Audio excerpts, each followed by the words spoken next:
চিত্ত যেথা ভয়ে শূন্য, উচ্চ যেথা শির, জ্ঞান যেথা মুক্ত,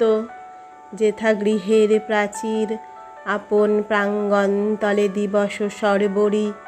বসুধারে রাখে নাই খণ্ড ক্ষুদ্র করি, যেথা বাক্য হৃদয়ের উৎসমুখ হতে উচ্ছ্বসিয়া উঠে, যেথা নির্বারিত স্রোতে দেশে দেশে দিশে দিশে কর্মধারা ধায়,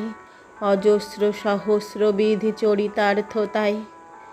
যেথা তুচ্ছ আচারের মরুবালু রাশি, বিচারের স্রোতপথে ফেলে নাই গ্রাসী, পৌরুষের করেনি শতধা, নিত্য যেথা তুমি সর্বকর্ম চিন্তা আনন্দের নেতা, নিজ হস্তে নির্দয়ে আঘাত করি, পীত ভারতের সেই স্বর্গে কর জাগরিত, ভারতের সেই স্বর্গে কর জাগরিত।